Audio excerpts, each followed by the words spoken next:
Good afternoon, everyone. Thank you for joining Lewis University's television network. Today is Thursday, October 19, 2023. I'm Samira Martinez. And I'm Allison Linkwitz. And we begin with our top national and international stories. President Joe Biden, just off his high-stakes visit to Israel, says Egyptian officials will open the Rafah crossing into Gaza, allowing humanitarian aid to the region. More than 3,000 people have been killed in Gaza since the start of the war between Israel and Hamas. According to Palestinian officials, and the World Health Organization says the situation is still, quote, spiraling out of control.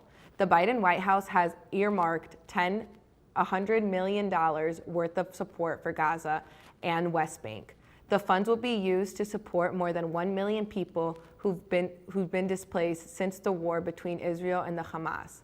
President Biden is scheduled to address the nation Thursday at 8 p.m. Eastern Time, where he will discuss the ongoing situations between Israel and the Hamas, as well as the war between Russia and Ukraine.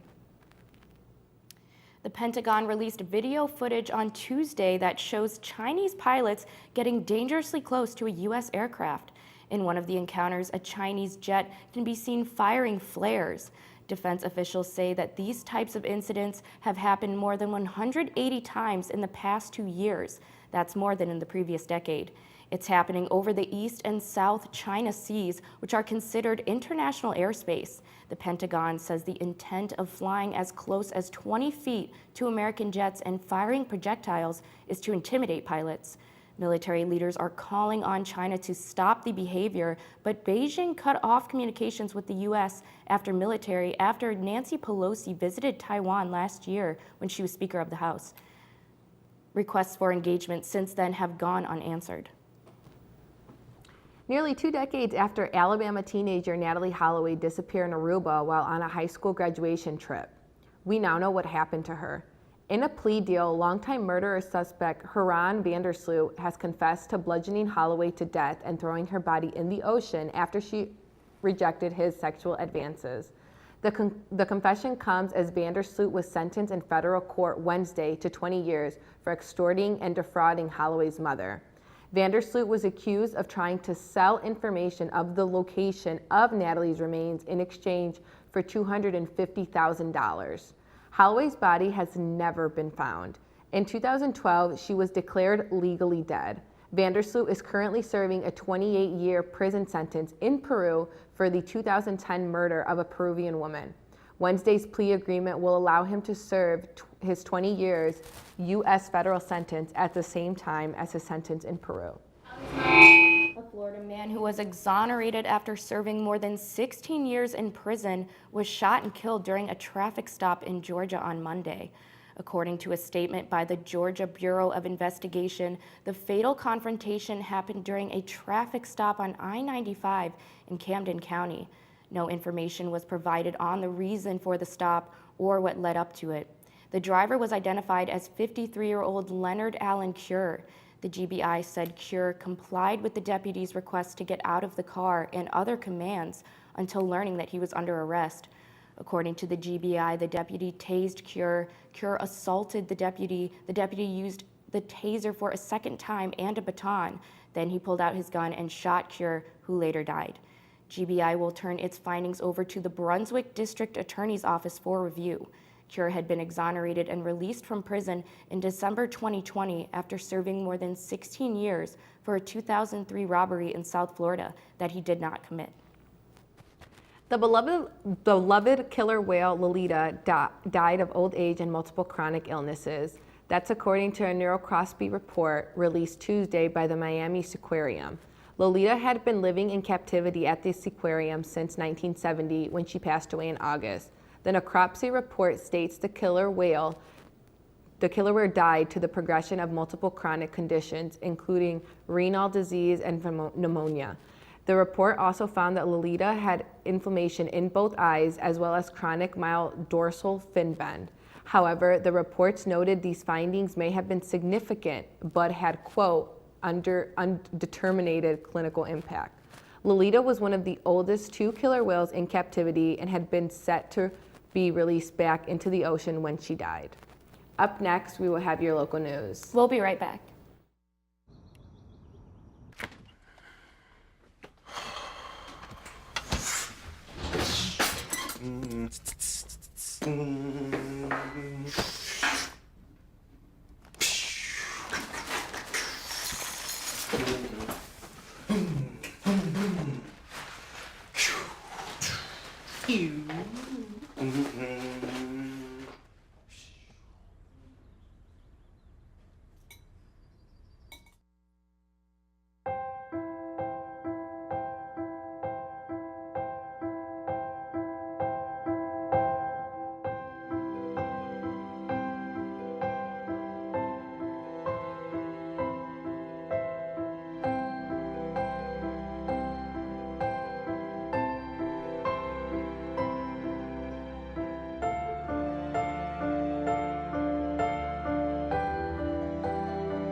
A vigil was held this past Tuesday night in remembrance of a young Palestinian boy who was murdered at his home in Plainfield, Illinois over the weekend. 6-year-old Wadea Al-Fayoumi was stabbed to death by his landlord in a hate crime fueled by the Hamas-Israel war. Landlord Joseph Shuba, age 71, was renting a room in his home to the boy and his mother.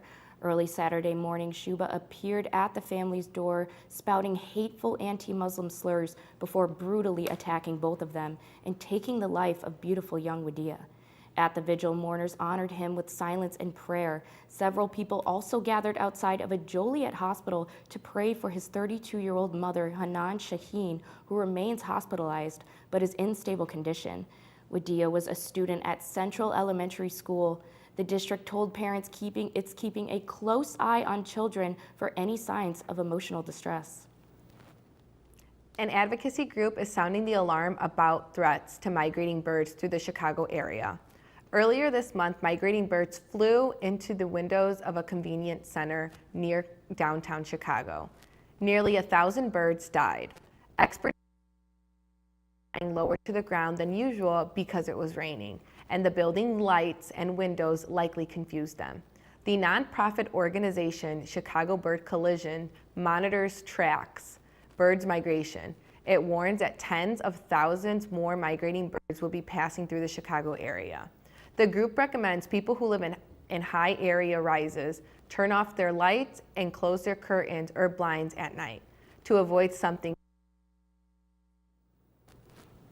A suburban lacrosse coach's car and team equipment were stolen earlier this month while he was teaching a special education class. The victim, Paul Hayes, coaches youth programs and is an assistant coach at Palatine High School. When his car was stolen out of the parking lot where he works, his first concern was for the lacrosse gear inside. Hayes had just picked up the team's jerseys the night before and said that there was a total of about $4,000 worth of gear in the car when it was stolen. A fundraising campaign has raised $1,200 so far to replace the equipment thanks to local fellow lacrosse coaches. Hayes said police tells him his car was one of 3 cars stolen from this area the morning it happened. Police continue to investigate, but have yet to find the car. The DeKalb County Sheriff said an explosion destroyed a home and sparked a fire in Earlsville Tuesday afternoon. The sheriff office stated received calls about the explosion on Gobble Road near Bend Road just before 1:40 p.m. when they responded to the scene. They found the home had been completely destroyed and leveled. One person was hurt in the explosion and taken for treatment at a hospital. Firefighters worked into the evening hours to put out the fire following the explosion. The homeowner, who did not want to appear on camera, said their family member is expected to be okay. The explosion remains under investigation. A new domestic violence survivor center was opened Wednesday in Markham during Domestic Violence Prevention Month. Cook County Clerk Iris Martinez said she wants the center to be a safe place for families dealing with domestic violence. The new facility is located in the basement of the Cook County Circuit Court building in Markham, and it's out of public view. The center includes a private and comfortable space for victims to meet with advocates, a space for Zoom hearings, and a children's area. Martinez, staff members, advocates, and volunteers cut a purple ribbon in front of the new center to mark the occasion. Martinez and her team hope the new space serves as a catalyst for helping more survivors of domestic violence in other parts of Cook County. When we return, we'll have our entertainment news. And later, we will have your Lewis Spotlight and Sports Update. If I could go back and change it all, I would. I think I'm gonna miss you the most. I'm sorry. I'm so sorry. I'm so sorry. Or maybe it's just the little moments. If I could go back and change it all. If I could go back, I would. But I can't.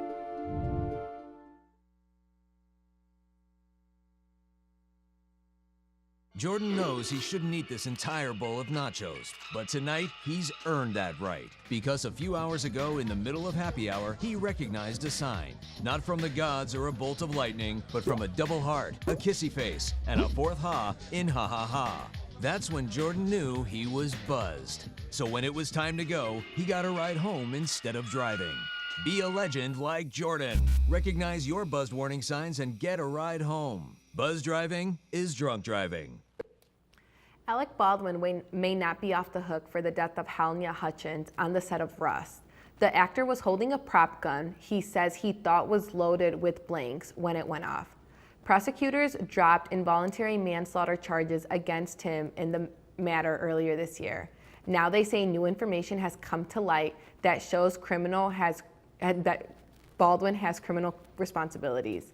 They are set to present their case within the next 2 months. A New Mexico grand jury will decide if Baldwin should face criminal charges. Amor Hannah Gutierrez Reed has pleaded to not guilty to involuntary manslaughter charges in the case. She was most directly responsible for gun safety on the set. Baldwin's attorney suggested he would also likely plead not guilty. Soccer fans will soon have a chance to step into the cleats of Lionel Messi. An immersive exhibit called The Messi Experience opens this April. Organizers say it uses elements like 3D visuals and AI to tell the story of the Argentinian star's life. Some installations also promise to let fans participate in games physically or digitally.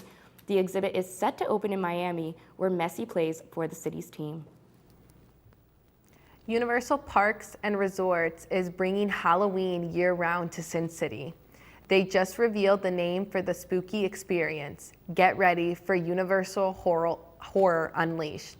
The company's first announced a concept for the permanent entertainment experience in Las Vegas earlier this year.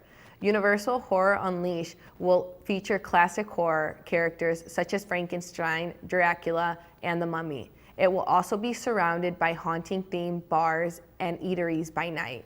The experience will be located at the city's immersive Area 15 Entertainment District, but has no opening date has been announced. The concept marks the first time Universal has created a permanent horror experience beyond its theme parks. One of the ways Britney Spears describes her 13-year conservatorship in her forthcoming memoir, The Woman in Me, is that she felt like a child robot. The conservatorship ended in November of 2021, giving Spears back power over her financial and medical decisions. In an interview with People magazine, the 41-year-old singer talked about feeling ready to open up about her life story. People also shared some excerpts from the book, The Woman in Me, and is due out on October 24th. Dolly Parton is pitching in to help the Salvation Army this Thanksgiving.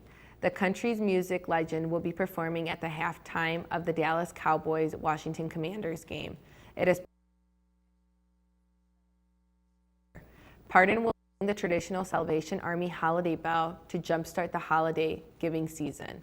Cowboy fans are also hoping her performance will help them overcome a run of bad luck. Last year's performance by the Jonas Brothers lifted them to a 7-2 when Big Stars performs at halftime. Up next, we will have your Lewis Spotlight. Then we will have your Lewis Sports Update. Stay with us.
If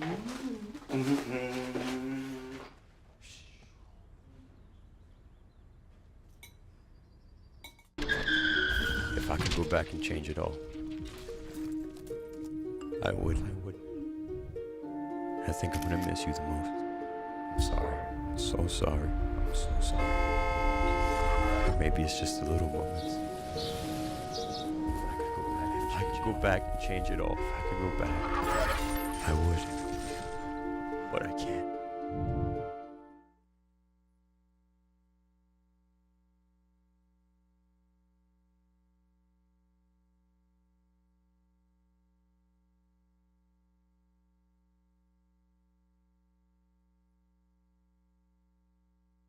For tonight's Lewis Spotlight, I'm here with men's and women's volleyball players Emma O'Neill and Tyler Morgan. These two got to go to Europe along with the rest of their teammates, and they got to travel, tour, and even play some matches. So they're here with us to talk about the experience. So welcome, guys. Thank you so much for being here tonight. Yeah, thanks for having us. Thank you for having us. So to start, I know you guys saw so many different cities and so many different, monuments. So tell me a little bit about where exactly both of your teams traveled. So the women's team layover was in Amsterdam, and then we headed to Prague, and then Maribor, Austria, and then finally hit a few cities in Italy. Wow. And so Tyler, what about you guys? Yeah, we went to very similar places, except our layover was in Paris. Unfortunately, we weren't able to go into the city or see the Eiffel Tower or anything, but we went to similar cities like Prague, we went to Maribor, and then we went down to Austria as well, and then some of the cities in Italy.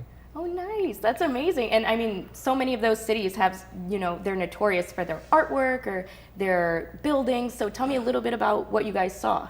We did quite a few walking tours, and a bunch of those included like cathedrals and other like historical monuments that we like reflected on in our class. So it was really cool to like see the historical side of things. Great. Yeah, we went to a ton of museums, chapels, everything like that. And I think the highlight that, for me at least, was going through the Vatican and Vatican City. We got to see all the exhibits, and at the end we got to see the Sistine Chapel with all the paintings on the ceiling and everything. It was very pretty, very historical. It was really cool. You guys are definitely making me very jealous right now, and I'm hoping that maybe the news team can take a little trip. But you mentioned that you guys took a class while you were there, so it was quite the educational experience besides being able to see everything. So what did you do in that class? So it's called Interpreting the Modern World, and we took it with Dr. Kremen. So each team had a class, and we just kind of like did reflections on the cities we went to, and it helped us like learn more about where we were and like the history behind it. So that was super neat. Great. Yeah, really just going on tours, seeing all the museums, everything, just learning about them, how they were built, the infrastructure, the architecture, everything like that. Great. Well, I know besides, traveling, you guys actually got to play quite a bit of volleyball too, and you played some really great teams. So tell me a bit about that competition and what it was like. So we played 2 games in Prague against their like local semi-pro team, and then 2 games against the Cameroon national team, which is like their best team in Africa apparently at the time. And then our final game was against Valle Anima out of Venice, Italy. And we won all of them except for the games against Cameroon because they're really good. But it was really cool to play against those teams. Yeah, you guys can definitely pat yourselves on the back.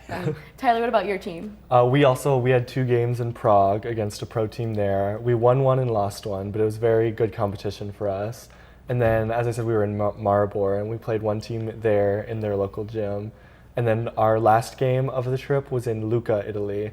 And that game was very eventful, very fun. It went 5 sets, and we ended up winning. It was very good. And then after that, we had a meal with our team, their team, and all of their team. It was really good. They served us pasta dishes, drinks, everything. It was very good. Oh my gosh, and now I'm even more jealous because I got to eat amazing pasta in Italy. So tell me a bit about more of the food or even drinks that you guys tried, because I know you guys were allowed to there. So talk about that a little bit. So in a bunch of the first few cities, we had like more of the traditional meal, like trying to like get kind of more of that cultural side of things. And then once we got to Italy, we got like some of the best pasta of my life. The gnocchi was like amazing.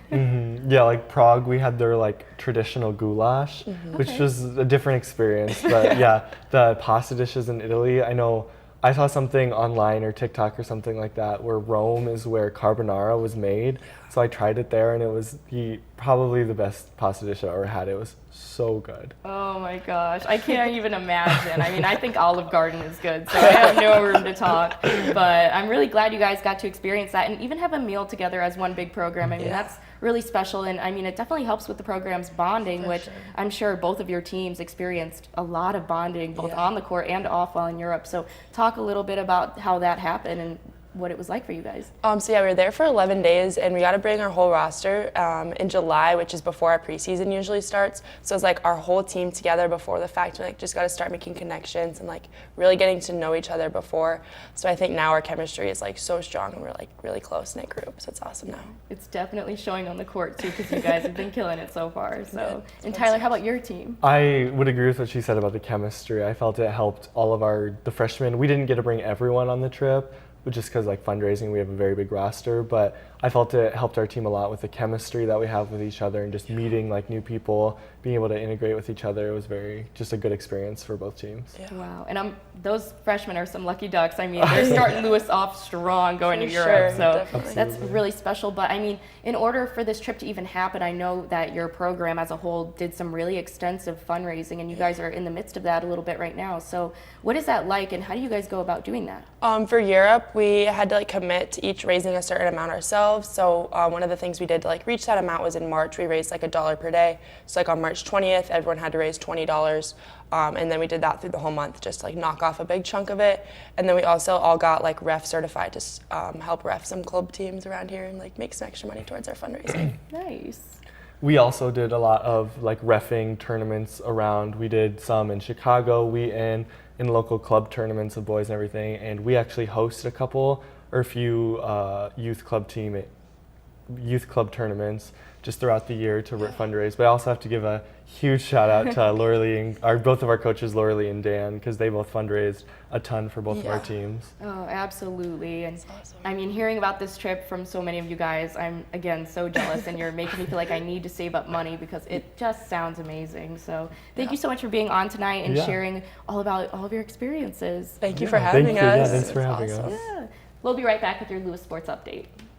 Jordan knows he shouldn't eat this entire bowl of nachos, but tonight he's earned that right because a few hours ago in the middle of happy hour, he recognized a sign, not from the gods or a bolt of lightning, but from a double heart, a kissy face, and a fourth ha in ha ha ha. That's when Jordan knew he was buzzed. So when it was time to go, he got a ride home instead of driving.